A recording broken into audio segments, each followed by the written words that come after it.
What's up everybody, I'm DECKLIST and I'm bringing you something that has not been around on my channel in a long time. It's a Magic the Gathering deck tech. The Magic the Gathering is going really well on the channel, you guys seem to like it a lot, so we are going to do a deck tech for MTG. Now this doesn't mean I'm going to neglect any other content, we're going to have loads of Pokemon free-for-alls, some VGC content, the MBL is coming, all of that good stuff. We also are going to do Pokemon TCG on the channel a lot more. Maybe we'll even do some deck techs of that. Please let me know what decks you want me to deck tech down below with Pokemon TCG. I don't know the TCG quite as well as I do Magic, so I can't make quite as innovative decks. Talking of innovative decks, you know that I don't like playing anything that's completely standard. So this isn't Mardu vehicles, this isn't black-white zombies, this isn't aggro, it's not black-green counters. This is something completely different. Just like Clulamog was completely non-meta, but it beat the meta, this is my new take on completely non-meta, but trying to beat the meta. It revolves around a card that people are saying is the worst mythic in the set, and that is Glorious End. Glorious End is an instant for 2 and a red that reads End the Turn. Now this is absolutely busted. It exiles all spells on the stack, so it also works like a counter spell. It exiles all abilities on the stack, so if they resolve an Ulamog, not only do you counter the Ulamog, you also counter the exile of your 2 cards, and you end their turn. So why is this a bad card? Well, because of the second clause on it that says, at the beginning of your next end step, you lose the game. That sucks. Losing the game in your end step, having one more turn to beat your opponent, sucks. And as a result, people have basically written this card off as useless. But it does have 2 interactions, well, an interaction with 2 cards in Standard, which I think make it a very, very good card. The first of those 2 cards just came out in this same set, and it's another mythic called Gideon of the Trials. I apologize for this deck being so expensive, because we're running a 4 of Glorious End, which isn't much, and a 4 of Gideon of Trials, which is a lot of money. That is about $88 just for your Gideons. So this deck is not a cheap deck, it's not anything like as cheap as Clulamog was, and Clulamog wasn't a budget deck in and of itself. But Gideon of the Trials has a really cool ability in his emblem that reads, you cannot lose the game so long as you control a Gideon Planeswalker. That is insane with Glorious End, because Glorious End is 3 mana and this is 3 mana, so turn 3 you leave 3 mana up, you pass the turn, they cast their turn 3 spell, you Glorious End them, countering that spell and leaving them tapped out. It goes back to your turn, you resolve a Gideon and there's nothing they can do about it, and then you emblem him, and you just fizzle out the lose the game trigger. A couple of things you do need to watch out for. If your opponent has double black up, try not to turn Gideon into a creature the turn after you Glorious End them. Say you Glorious End their turn 6 or something, you've had a Gideon out for ages, and you turn him into a creature which is a 4/4 because they've got 2 black mana up. They might just Grasp of Darkness your Gideon, and then you lose the game. Make sure you've got counter spells up. If you're leaving mana up and you're turning him into a creature, make sure you've got counter spells up. If they are playing a super heavy black control deck which has lots of Planeswalker destruction, or you think they might have lots of Planeswalker destruction, especially games 2 and 3 after they've sideboarded, maybe keep counter spells up when you Glorious End. Just a tip after testing this deck, and it's done really, really well in testing. It's beaten a lot of the meta decks. It beats green black counters, it beats Mardu vehicles, beats all kinds of stuff, especially post sideboard. It really does work very well. You just need to watch out for them killing your Gideon and losing you the game that way in your end step, because that sucks when that happens. It's happened to me a couple of times and it really, really sucks. The other card that we're running, and it is our only counter magic in this Jeskai control deck, a 4 of Disallow. It's the only counter magic we're running in this deck. I did try and squeeze Censor into the deck. Couldn't really do that. If you guys have a better brew of this deck, please let me know. If you think you can improve this deck, please let me know in the comments down below. I would really love to see your improvements, because obviously I want to play the best deck possible. And the reason we're running 4 Disallows instead of a mix of Disallow and Censor is that Disallow can counter activated abilities and triggered abilities, and the Glorious End lose the game ability, that ability on the card, is a triggered ability that triggers in your end step, and you can disallow it if they get rid of your Gideon somehow, or if you don't have a Gideon and you really needed to Glorious End them to stop them from winning the game in a huge combat step where they were swinging for 35 damage, and you were like, oh god, Glorious End, and now it's my turn and I'm going to lose anyway. Disallow can stop that ability from going off. Super good card. Make sure that you use them sparingly, use them when you need to use them, keep your mana up. This is a draw-go deck. You don't really play in your turn unless that card is Gideon.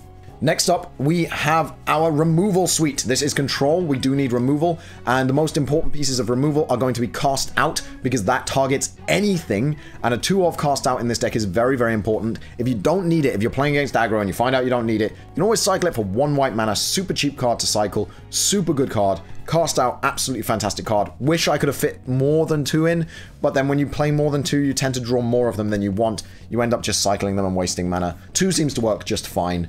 Really, it's there for the Aetherworks Marvel decks where you've got to resolve, where they resolve an Ulamog and you don't have a Glorious End and you've just got to cast it out and you're going to lose 2 permanents, but you can still cast it out, stop that Ulamog swinging for 10 and milling half your deck. It's a really good card. It's a really good card, and I think Cast Out is definitely required in this deck. Once again, lots of stuff that I wish I could fit more of in. We've also got lots of instant speed removal in 4 copies of Harnessed Lightning, and we've got 2 copies of Magma Spray. Harnessed Lightning's great. It interacts really well with some of our draw spells because we do generate energy. It also generates energy for Aether Hub, or Aether Hub can generate energy for it. It's really, really versatile, and a lot of stuff dies to 3 damage. So 2 mana to kill a creature when you're in control, super good.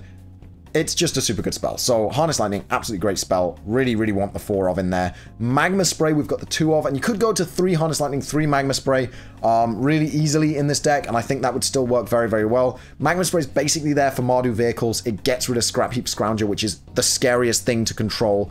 You really don't want to be running into Scrap Heap Scroungers in control. Originally, this was in my sideboard. It's actually made its way into the main board just because Mardu vehicles is so common.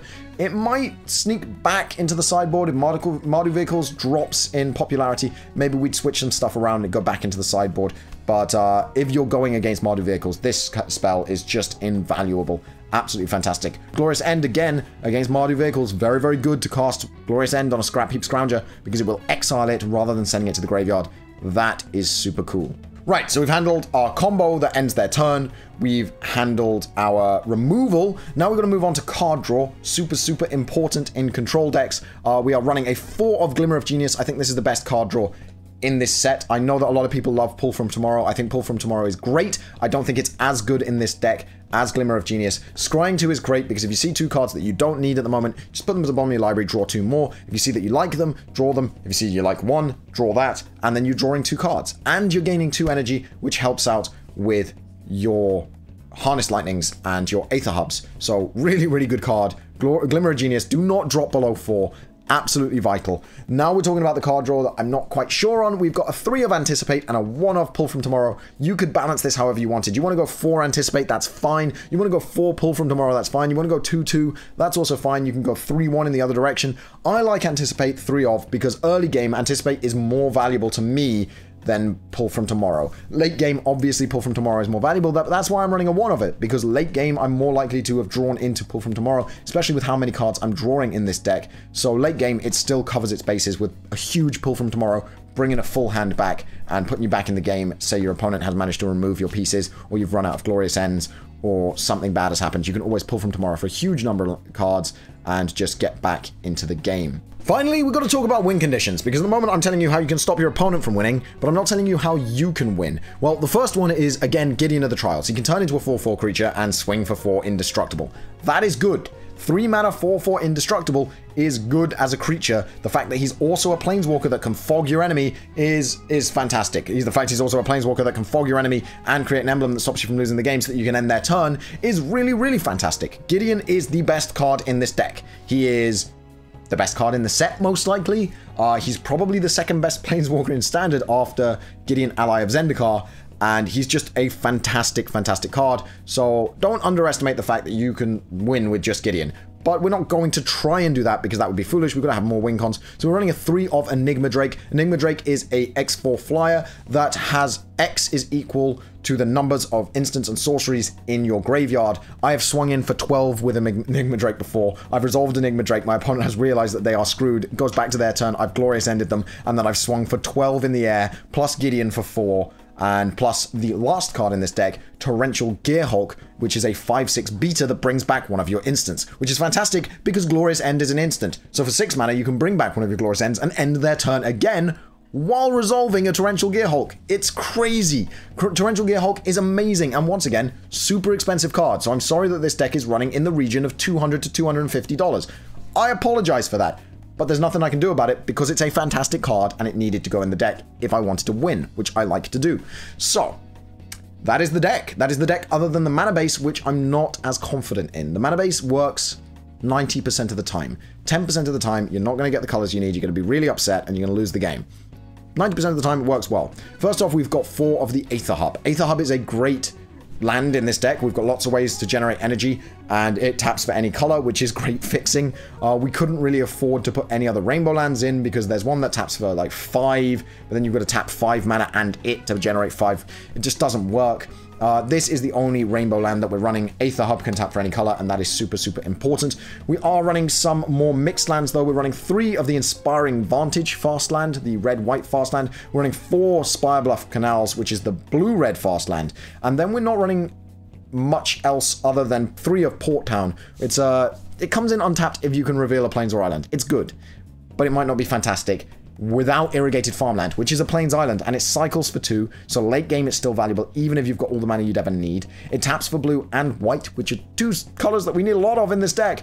Gideon is double white, Disallow is double blue. We need a lot of white and blue, so Irrigated Farmland, absolutely fantastic interaction there. And then we're running a 4 of island, 1 of mountain, and I believe a 1 of plains. Yes, 1 of plains, and that is our 60-card deck. So I've played pretty much everything that's in the meta, plus a few really weird decks, and my only real loss in testing was against this crazy Oreos deck with Improvise, which I really want to build a version of now after playing against it. It was absolutely insane and really, really cool and so aggressive that it just beat me before I could get anything off. But we'll forget about that because everything else I managed to beat, and I think that was a very strange deck. Anyway, in the sideboard, we have a 3 of Fumigate. Fumigate is for mid-range creature-based strategies that are coming at you that you really want to deal with. And Fumigate, you just want an unconditional board wipe that just destroys everything. So Fumigate's great for that. I don't side it in against many decks. It's just against the more mid-range combat decks, like that want to punch you in the face a lot. And once they've got their board state up, they think they've won, and then you Fumigate, and then they're upset. So I really like that. Forsake the Wordly, we're running a 3 of. This is for Mardu vehicles. It just improves our matchup against Mardu vehicles. Mardu vehicles, you don't really need a couple of the spells in your deck. I generally drop a couple of card draw spells because you're not really running out of cards against Mardu vehicles, and just Forsake the Wordly is just fantastic. You can flash it back with Torrential Gearhulk, and then you're getting rid, well, you're exiling 2 artifacts with 1 card, and Torrential Gearhulk, obviously. So it's great. Another one that we're running is Gideon, Ally of Zendikar. This is against really, really control-heavy decks. If you're getting control versus control, you should win against control because you can end their turn, and, you know, if they do something mean, you can end their turn.